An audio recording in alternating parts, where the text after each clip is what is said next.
Doctor, താങ്കൾ എങ്ങനെയാണ് ഈ വിഷയത്തെ കാണുന്നത്?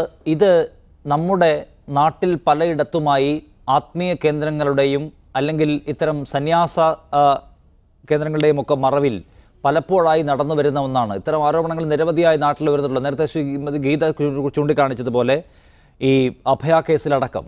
അപ്പോൾ അതിൽ ചിലത് പുറത്തു വരുന്നു എന്നേ ഉള്ളൂ. വലിയ ഭീകരാവസ്ഥ ഇത്തരം കേന്ദ്രങ്ങളുടെ മറവിൽ പലയിടത്തായി നടക്കുന്നുണ്ട് എന്നാണോ നമ്മളിപ്പോൾ ആശങ്കപ്പെടേണ്ടത്? അല്ല, മതസ്ഥാപനങ്ങളാണെങ്കിൽ പോലും അവിടെ അത് നടത്തുന്നത് മനുഷ്യരാണ്.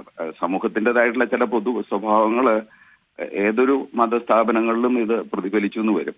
മതസ്ഥാപനങ്ങളാവുമ്പോൾ കുറേക്കൂടെ കുട്ടികളായിട്ട് അടുക്കാനും ആത്മീയമായിട്ടുള്ള കാര്യങ്ങൾ പറഞ്ഞ് അവരെ ഗ്രൂം ചെയ്യാനും ഒരുക്കാനും മാനസികമായിട്ട് ഒരുക്കാനും അവരുമായിട്ട് ഒരു അടുപ്പം സ്ഥാപിക്കാനും ആ അടുപ്പത്തിന്റെ മറവിൽ ഈ തരത്തിലുള്ള അതിക്രമങ്ങൾ നടത്താനും ഒക്കെ ഉള്ള ഒരു സൗകര്യമുണ്ട് എന്നുള്ളത് മാത്രമാണ്. അല്ലാതെ ഇപ്പൊ തന്നെ കുട്ടികൾക്കെതിരെയുള്ള ലൈംഗിക അതിക്രമങ്ങൾ നോക്കിക്കഴിഞ്ഞാൽ 60% ഈ കുട്ടിക്ക് അറിയാവുന്ന അല്ലെങ്കിൽ ഈ വീട്ടുകാർക്ക് അറിയാവുന്ന ആളുകളാണ് ഇത് നടത്തുന്നത്. അവർക്ക് സ്വതന്ത്രമായിട്ട് ഇവരുടെ വീട്ടിൽ കയറി ചെല്ലാനും ഒക്കെ ഉള്ള അവസരങ്ങൾ ഉണ്ടാവും. പക്ഷേ ഈ വ്യക്തിയിൽ പതിയിരിക്കുന്ന ഒരു ബാലപീഡകനുണ്ട് എന്നുള്ളത് തിരിച്ചറിയാതെ പോകുന്നു എന്നുള്ളതാണ്. ഇവരെല്ലാം ഈ കുട്ടികളെ ഗ്രൂം ചെയ്യുകയാണ്.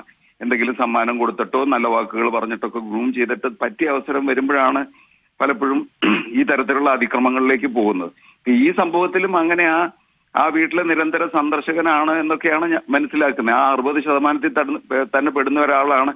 ഒരുപക്ഷെ ആ ഒരു സ്വാതന്ത്ര്യത്തിന് അദ്ദേഹത്തിന്റെ ഒരു ആത്മീയ ഭാവമോ അല്ലെങ്കിൽ ആ തരത്തിലുള്ള ചില കെട്ടുകാഴ്ചകളോ ഉപകരിച്ചു എന്ന് മാത്രമേ ഉള്ളൂ. നമ്മൾ പ്രധാനമായിട്ടും കാണേണ്ടത് ഏതെങ്കിലും ഒരു സെഗ്മെന്റിൽ നിന്ന് വരുന്നു ഈ പ്രശ്നം എന്നുള്ളതല്ല. നമ്മുടെ നാട്ടിലെ കുട്ടികൾ ലൈംഗികമായിട്ട് ചൂഷണം ചെയ്യപ്പെടുന്നുണ്ട്, അതിനെതിരെ ഉള്ള പ്രതിരോധം തീർക്കേണ്ടതുണ്ട് എന്നുള്ളതാണ്. ഇതിൽ തന്നെ പലപ്പോഴും ഇപ്പൊ ജനനേന്ദ്രിയം മുറിച്ചു എന്ന് പറയുന്നുണ്ട്. നേരത്തെ സംസാരിച്ചിട്ടുള്ള ശ്രീമതി ഗീതയാന്ന് തോന്നുന്നു. അവർ പറഞ്ഞ പോലെ തന്നെ ഇതിലൊക്കെ എത്ര വേഗമാണ് ഈ പ്രതികളെ ശിക്ഷിക്കുന്നത്. എത്ര കുറ്റകരമായിട്ടുള്ള ഒരു കാലതാമസം ഇതിൽ വരുന്നുണ്ട്.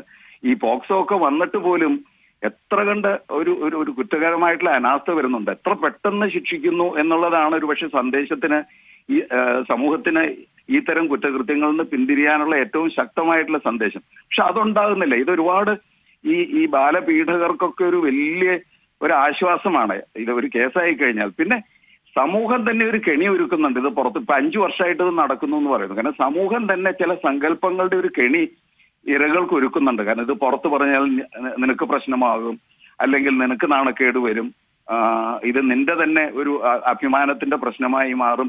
ഈ തരത്തിലുള്ള ചില കെണികൾ സാമൂഹിക സങ്കല്പങ്ങൾ തന്നെ ഒരുക്കുന്നുണ്ട്. അതാണ് ഒരു പക്ഷേ ഇതൊക്കെ തുറന്നു പറയാനായിട്ടുള്ള ഒരു കാലതാമസം ഉണ്ടാക്കുന്നത്. ആ തരം സാമൂഹിക കെണികളെ നമ്മൾ എങ്ങനെ കൈകാര്യം ചെയ്യുന്നു? ഇത്തരം സന്യാസ കേന്ദ്രങ്ങളോടുള്ള അല്ലെങ്കിൽ ആത്മീയ ആചാര്യ വേഷം കെട്ടിയവരോടുള്ള അമിതമായ ഭക്തിയും ഭയവുമൊക്കെ ഇത്തരം കേസുകളെ മൂടി വെക്കാനോ ന്യായീകരിക്കാനോ ഒക്കെ നമ്മുടെ മാതാപിതാക്കളെയും പ്രേരിപ്പിക്കുന്നുണ്ടോ ഡോക്ടർ? തീർച്ചയായിട്ടും. കാരണം ഇതിൽ എന്താന്ന് പറഞ്ഞു കഴിഞ്ഞാൽ ഇപ്പൊ അങ്ങനെ ഒരു ആത്മീയാചാര്യനിൽ നിന്ന് ആ തരത്തിലുള്ള ഒരു പ്രശ്നം വരുമ്പം മറ്റൊരാൾ ചെയ്യുന്നതിനേക്കാൾ കൂടുതൽ അത് മൂടി വെക്കാനും അത് പുറത്തേക്ക് പറയാതിരിക്കാനുമുള്ള ചില പ്രേരണകൾ വരും. കാരണം അതിൽ പല അംശങ്ങളുണ്ട്. ഒന്ന്, ഈ വ്യക്തികൾ ഒരു ആത്മീയ പ്രസ്ഥാനത്തിന്റെ ആളുകളാണ് എന്നുള്ളത്. 2, ഈ ആളെ തുറന്നു കാട്ടുമ്പം ഈ കുടുംബം പോലും വിശ്വസിക്കുന്ന ഒരു ആത്മീയ പ്രസ്ഥാനത്തിനെതിരെ ചെളിവാരി എറിയുകയാണ് എന്നുള്ളൊരാശങ്ക.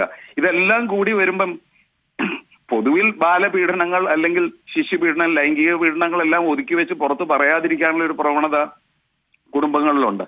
ഈ തരം സാഹചര്യങ്ങളിൽ ഈ തരത്തിലുള്ള ഭയഭക്തി ബഹുമാനങ്ങളും ചില ആത്മീയ വിചാരങ്ങളും ഒക്കെ കൂടി ചേരുമ്പം അത് ചൂണ്ടിക്കാണിക്കാനുള്ള ഒരു ബുദ്ധിമുട്ടുകൾ വരും. ഇപ്പോൾ നേരത്തെ ഉണ്ടായിട്ടുള്ള കൊട്ടിയൂർ പീഡന കേസിലും ഇതൊക്കെ തന്നെയാണ് സംഭവിച്ചത്. അപ്പൊ തുറന്നു കാട്ടുക, അതിനും അപ്പുറം പോയിട്ട് ആ പിതൃത്വം ഏറ്റെടുക്കാൻ ആ വീട്ടിലെ പിതാവ് പോലും തയ്യാറായി എന്നൊക്കെ പറയുമ്പോൾ ആണ് ആ ഒരു ആത്മീയതയുടെ, അതിപ്പോ ഏത് മതമായാലും ശരിയാണ്, ആത്മീയതയുടെ ഒരു ശക്തിയുണ്ട്. നമ്മുടെ മനസ്സിൽ വേരോട്ടം കിട്ടിയിട്ടുള്ള ഒരു സങ്കല്പമുണ്ട്. ആ സങ്കല്പത്തിന്റെ ഒരു സ്വാധീനം ഈ തരം കേസുകളിലും ഉണ്ടാകും.